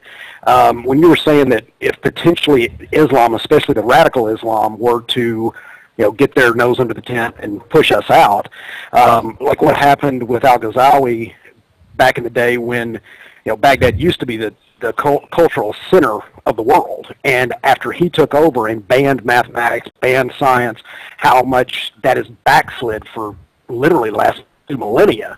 Do you think we could ever get to the point, if and when there's a country that's that devoted to that religion or any religion, that we could see a reoccurrence of that? You mean of the kind of enlightenment they once had in the I think it was the Abbasid Caliphate in Syria, this golden age, getting back to that with Muslims, or have the retrenchment again? Exactly. After the retrenchment, with what you were saying with the revitalization movements that is trying to come on, and how one of the first things that I see that happens is once the revitalists come in, they want to suppress as much science, mathematics, logic, reason as they possibly can. And back in, I believe it was 800 BC, it literally, and to me, has set back the Middle East to this day. They're still yeah. So do you if there was a movement big enough and they could get in, could you see that taking us back to, maybe not that time, but let's say that the early 20s, early 50s, to where, we're definitely more based, on Islamic law, Sharia almost. Do you think that would ever? Because I'm sorry. Go ahead. No. I can see that. It will be ironic because all revitalization movements try to beat the people they're against at their own game by adopting their technology, but coupling it with the traditional beliefs and mores as much as they can, just like Ayatollah Khomeini. When he gained power, he was against the West, but he communicated with his followers by circulating audio tapes. Well, why isn't that just as satanic as other technology? He didn't mind using modern weaponry once he came into power, and it's even like the TV evangelists, they reject modern science when it comes to biology, but they sure like broadcasting technology. So I can easily imagine an Islamic regime that would have advanced weaponry and so on, but has barbaric desert Bedouin beliefs, and it's not too hard to imagine the process of Finlandization, that we have this politically correct mania of thinking that if you're against the stated views of Islamo-fascists, or if you think there are Islamo-fascists, you are an Islamophobe. I've been accused of that. And, I am fascinated with Islam, and I've read the Quran 4 times in different translations. I've studied Islam for years and years. I just think that Islamo-fascism is very dangerous. Just as you don't judge Christianity by the Ku Klux Klan or the Aryan Nations Church. You have to draw distinctions, but they're politically correct types that think you don't. And to criticize any Muslims is to criticize Islam, and all Muslims are an obvious error. It's foolish. And with that kind of hypersensitivity, it's easy to imagine people saying, well, for instance, there was a feminist that said, in solidarity with our Muslim sisters, we ought to start wearing headscarves, we American women. What? There was an Episcopal priest that said, we Christians ought to start referring to God as Allah.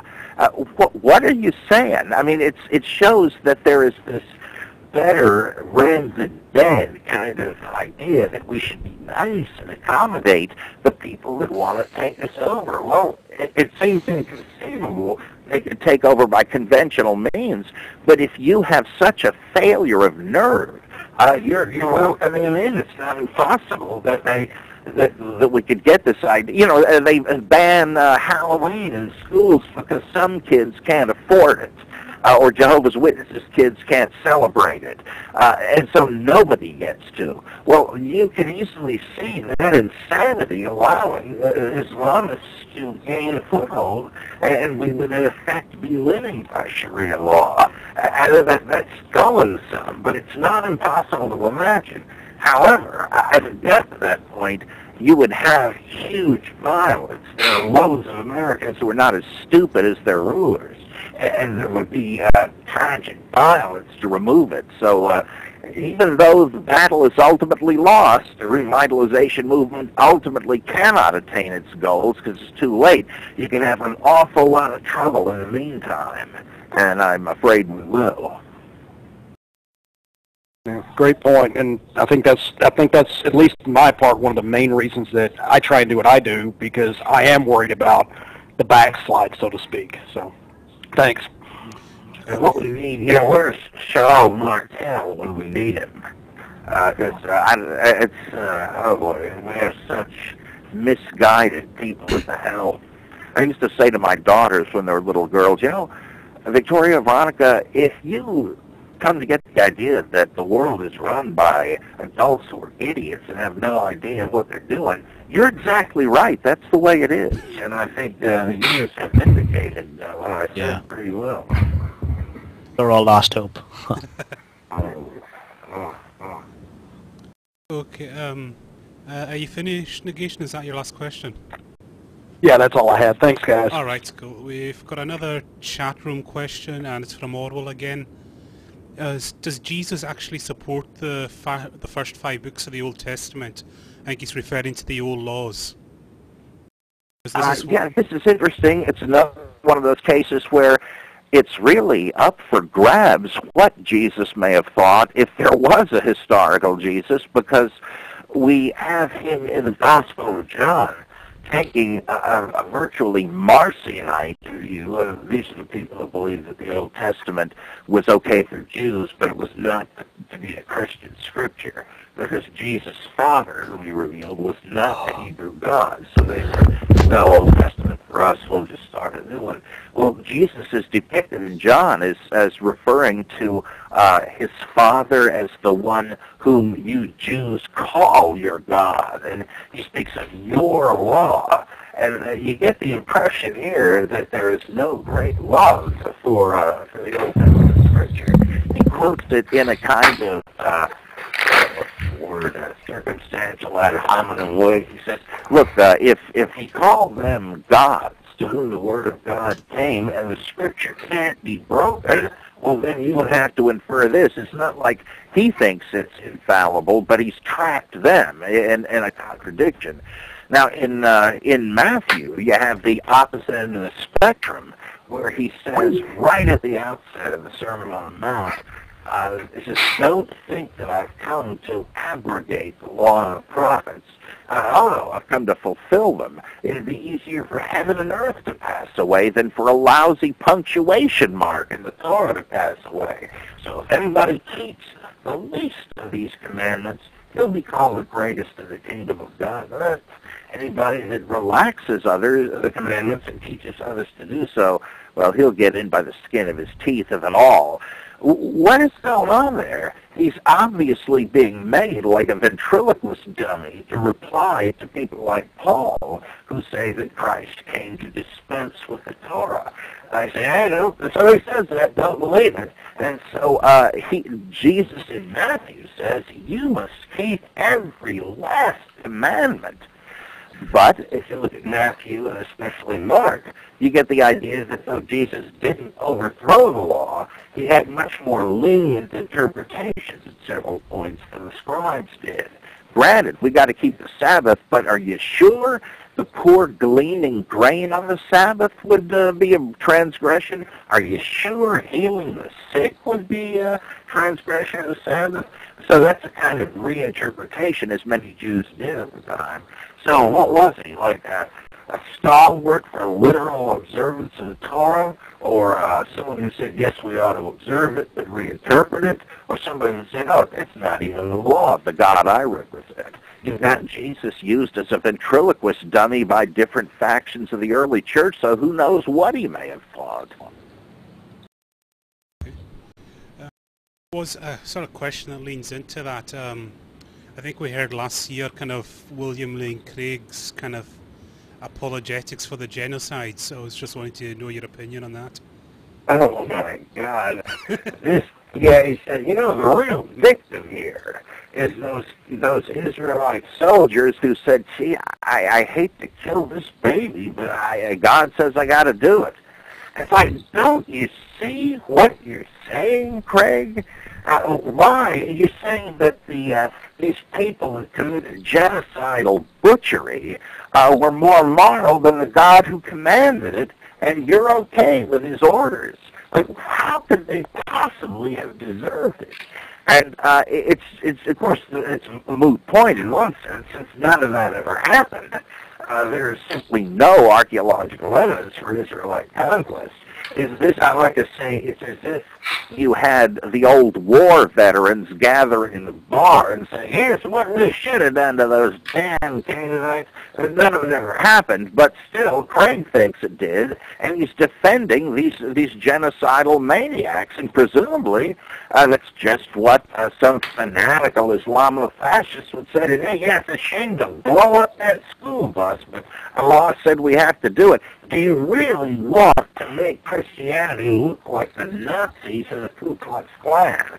Anybody that says this, I think you can just stop taking them seriously. It's shocking, unbelievable he would say this. Yeah. I mean, with that line of argument, wouldn't you? What surprises me is that you brought into them more, and I don't know if I've ever even heard Craig try to get around Euthyphro. What are you seeing when people try and do that? Well, as I understand it, in the Euthyphro Socrates, it's so great. He's been accused of the capital crime of impiety by introducing other gods, and so he waits around the Hall of Justice until Euthyphro gets there. He says, "Oh, just the man I wanted to see. Now, I've been arrested for impiety. I'm not even sure I understand the charge, but as I understand it, Euthyphro, you have indicted your own father for impiety, so you must know what it is. Can you tell me?" And well, sure, Socrates, it's impiety is doing that which displeases the gods. Okay, but gee, the Iliad tells us that certain things displease some gods but please others. What do you do there? Oh, well, I guess it's anything that all the gods would agree is displeasing. Oh, okay, but tell me this.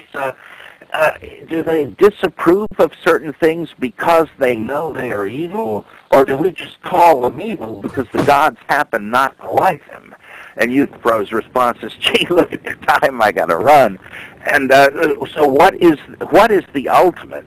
If God has to be moral, then morality is more ultimate than God. Well, you sort of don't want that. That's like Zeus being subject to fate. You want God to be the ultimate reality. But if he is, and he simply dictates, I think I'll say murder is wrong today. Next week, who knows? If it's by whim, then ethics is reduced to just nonsense, and you can have genocide. There's nothing God can't be imagined as commanding. How about thou shalt rape today? And so nobody wants that so-called divine voluntarist view. So what do? Well, they say, well, you see, there isn't really a problem because God's nature is the same thing as good. Now, I'm sorry. You are predicating something of God that is not contained in the definition of the term. So you're saying it is an outside reference by which we characterize God. Yes, he conforms to what we mean by good. You just can't escape that way. And so which is it going to be? Is God inferior to morality, in which case we don't really need God? We can figure out morality anyhow. Or is morality subject to a divine whim, which is very dangerous since nobody hears directly from God except lunatics. We just take a book or the interpreters of an institution that claim to know how to read the thing. We have to take their word for it. It just finally fails. And look at the horror that it leads to. If he comes to this point, you got to say, look, pal, you have made a wrong turn somewhere. You're making God into the devil. And you will become devilish if this is your paradigm for righteousness. That's why Christians must reject the belief in hell. If a God who is loving is compatible with eternally tormenting people, look what that does to your moral ideal. It says cruelty is compatible, sadism is compatible, so I might as well do it. No, do not believe in God if you want, but don't make God into the devil. Yeah, that's great. The only thing that I've heard, and I guess that they tend to try to split one of the horns by saying that, well, it's part of God's nature, and it's the same Dodge. Exactly. It's part of God's nature. You're applying an extrinsic definition to God, because if you were simply saying good is determined by the divine nature, whatever it is, you're back to divine voluntarism. Whatever God says goes just as God says it. It just doesn't work, in my opinion. Oh, absolutely. So, have you heard Craig's opinion on that? Because that's what I was saying, is I don't know if I've heard him speak to that directly. I don't know. I rather think he has embraced divine voluntarism, but I don't know if he does the retreat to, well, it's the nature of God to be good. He probably thinks he has escaped it, but I don't know. That seems to me just to be taking refuge in a contradiction, which means you have no real view. There's no view there to explain. Yeah, absolutely. That's all I had, guys. This guy, keep in mind, is a creationist. I mean, that is such a bankrupt view that it's hard to take anything else he says seriously once you know that. You mean you don't believe in evolution, not even theistic evolution? Something's drastically wrong. This guy is, it's not that he's not playing with a full deck, but the only cards he uses are the jokers. Well, I think you kind of hit it on the head earlier when you said that he's not as ignorant as he seems. I think that there is a big part of him that is literally just dishonest, and will use anything he can to further his cause.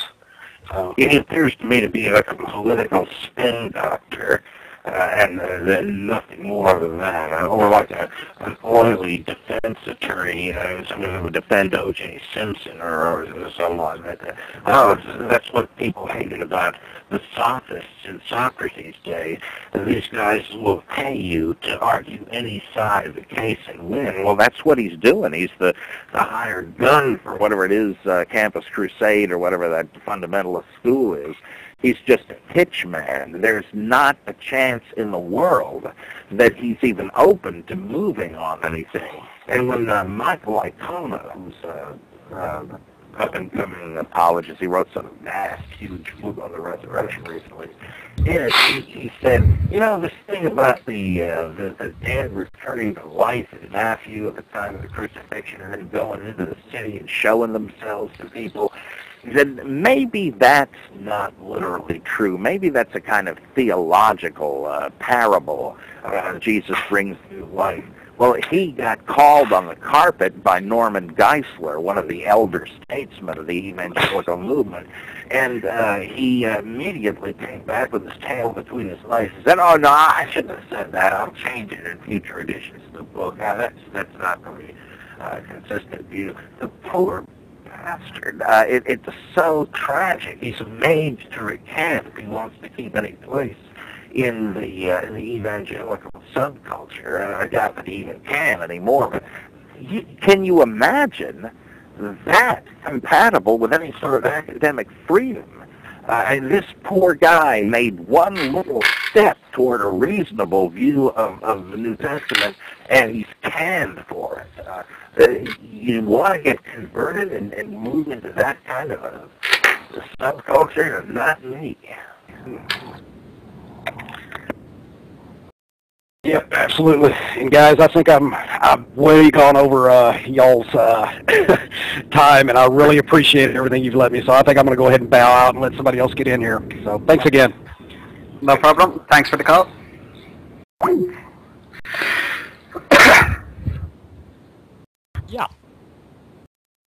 Yeah, there was a question by Warrior Christian. He asks about hell.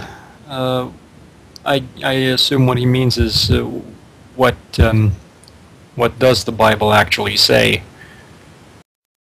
Well, it's the record of a growing belief. You have two options in the Old Testament, as in the Garden of Eden story and Psalm 90, which I think is kind of a commentary on it. You have the notion that the dead simply die.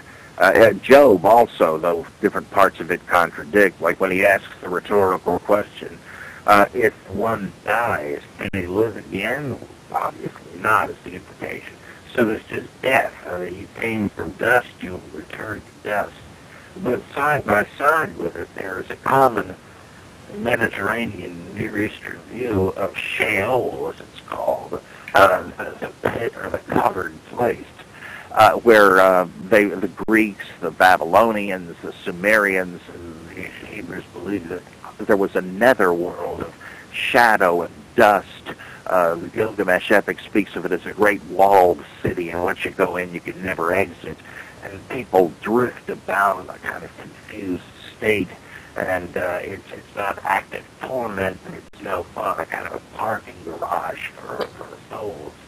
And everybody went there. Jacob says, well, I'm mourning the loss of my son, but I'll see him again in Sheol when we meet up, and so forth. Well, then they eventually adopted the notion of Tartarus, or Hades, a fiery place of torment. This ultimately came from Neo-Pythagorean philosophers from Sicily.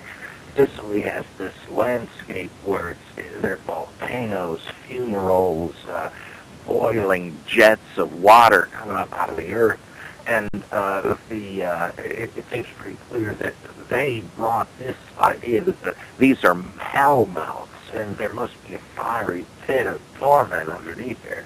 They brought this long ago into the Near East, and so there was at least a belief that at the foot of Mount Zion there was this fiery kingdom of the god Molech, to whom the Bible says infants were sacrificed in fire, and they believed he would devour them, and he was devouring them as you burned the vortex. And a practice that's pretty much returned in the recurrence of infanticide in our decadent society. They had a ritual for it. Well, they believed that this place called Tophet in the valley outside of Jerusalem, that was the opening to it. Now, they didn't necessarily believe people were in conscious torment inside, but it was a kind of fiery netherworld. Well, time goes on, and we start reading that the fallen angels are imprisoned in Tartarus, just like in Hesiod's theology, when the Titans were imprisoned there. And in the New Testament, we start hearing about, well, actually, in the late stages of the Old Testament, we hear about the righteous being resurrected from the dead. But by the time of the New Testament, there's also the idea that the wicked will be raised from the dead, yanked out of an intermediate holding cell of torments, and thrown into the lake of burning sulfur, as in the book of Revelation in Matthew 25. And whether there is conscious torment there is not absolutely clear. It may be as Adventists or Jehovah's Witnesses say that you just annihilate it, which, given the alternative, ain't bad. The book of Revelation says that those who have taken the mark of the beast, who've knuckled under to the Antichrist, they will be cast into a lake of fire, whose smoke goes up before the throne of God and the Lamb forever and ever, the smoke of their torment, it says. So one place in the Bible does specify eternal conscious torment, but only for a special group of people at the end of the age. There's no other place, even when they mention fire, that says people will be consciously tormented there. Matthew has several passages where he has added to his sources, Mark and Q, lines about how people will be cast into the fiery furnace or the outer darkness, etc., where there will be weeping and gnashing of teeth. So he may well have believed in an eternal period of torment, but it's not absolutely clear. So I think we do find the modern idea of an eternal tormenting, fiery place in the Bible, though just barely, and certainly the Old Testament writers didn't have such a notion. Yeah. So what are you going to believe? I mean, you can trace like a direction of fossils the development of this view. It's kind of a nasty trick. If God knew this was awaiting people and didn't tell them for hundreds and hundreds of years. So I think there is evidence, but the nature of the evidence as a gradual build-up tends to discredit the notion that this is some sort of revealed truth. Okay.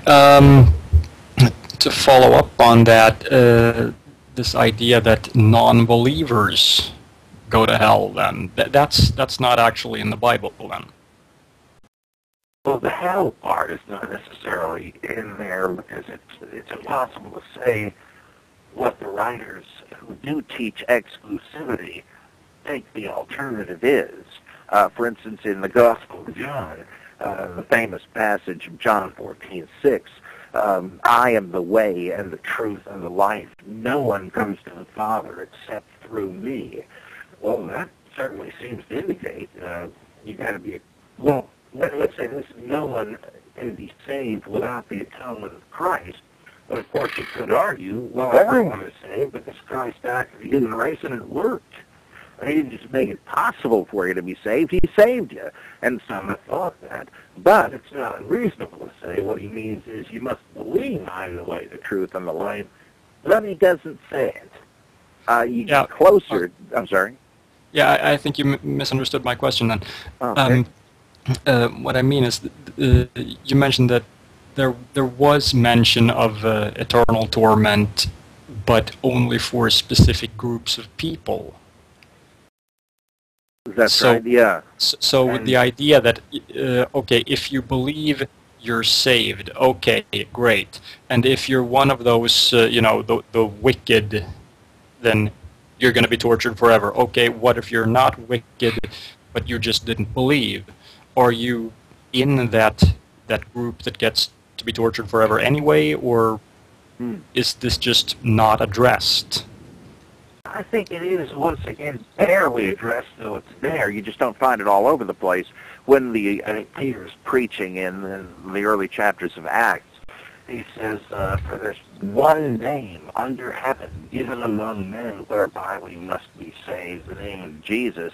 Well, when he's put in terms of a name, that implies like a baptismal confession. You got to call on the name of Jesus to be saved. Now, what does he think's going to happen to those who don't?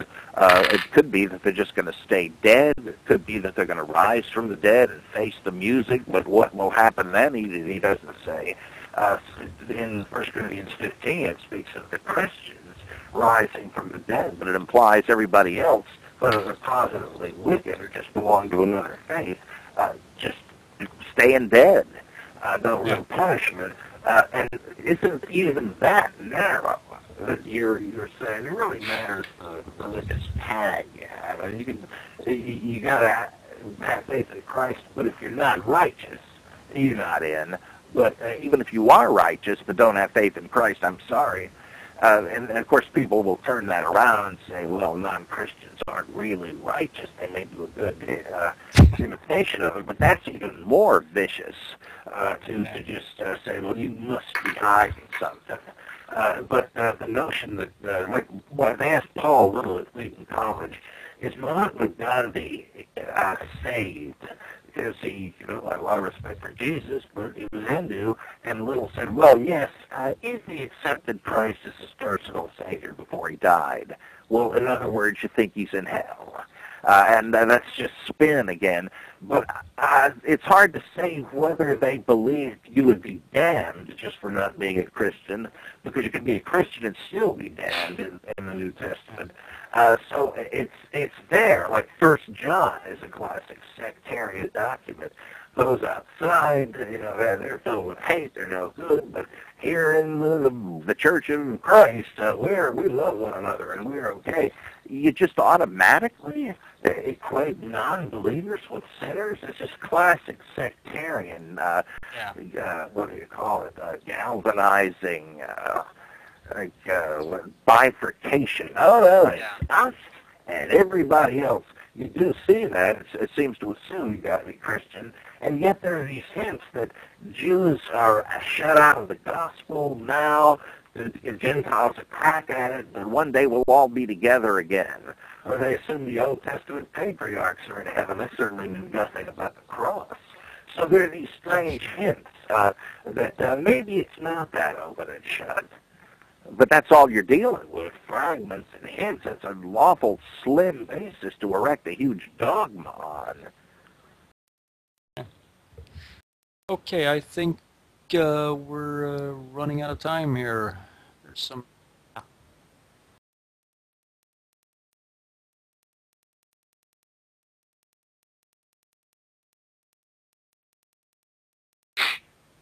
You're very Thanks a lot. kind to invite me. I sure enjoy it.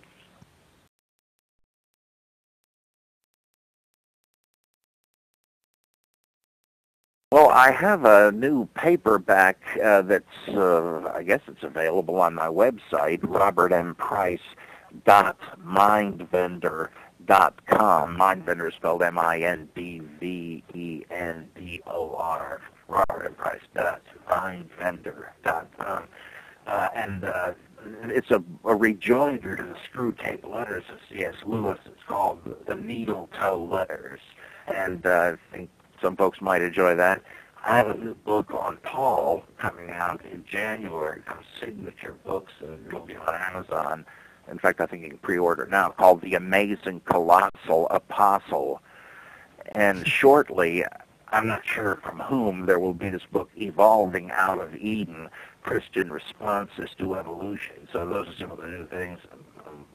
Also, I have a sort of high, just to my Jekyll side, I have a new horror fiction anthology coming out. I guess it's out now, called Worlds of Cthulhu, from Evangelical Price, and I'm sure that's on Amazon also. I'm the editor of that. So I have all kinds of irons in the fire.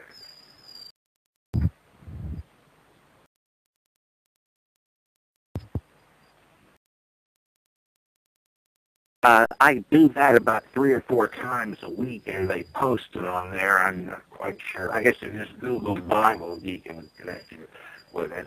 I just didn't know the other day. Twice a month I do a similar thing called the Human Bible for the Center for Inquiry. I just did one of those the other day, so that ought to be up pretty soon.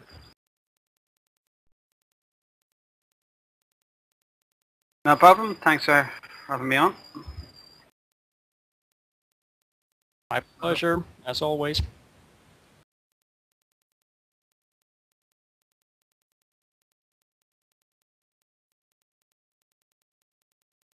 Yeah, first of all, I want to thank you guys. Thanks, Zulu, and you guys, Marty and Michael. Thank you guys for having me on. I appreciate it. I had a really good time. Thank you, Dr. Robert Price, for your time. Very intellectual person, and I love your work. Thank you so much. You're welcome. In 2 hours, guys, on the Skeptic Fence Show channel, we have a debate going on between Jason Burns, Zweimer 100, you guys might know him by, and Negation of P. That starts in 2 hours. I'll post 2 links here. And DPR Jones will be the moderator of this debate, and it's going to be a 2-hour debate. It's going to be a theist versus atheist. So I'll post the videos, and you guys can check it out, what the debate's going to be about. The debate topic will be, let me see here. It's basically going to be, what will we be debating is the questions I raised in this YouTube video, testing for faith in God, proof you do not believe. So that's basically what it's going to be going over. No problem. I appreciate it.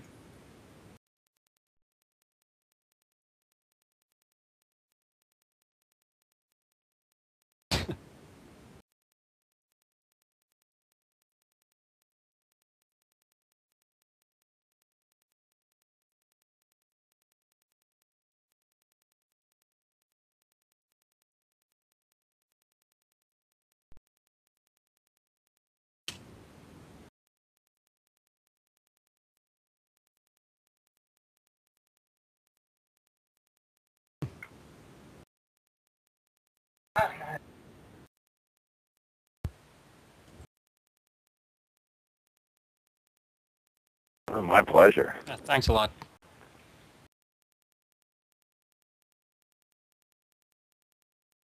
Thank you. See you, everyone.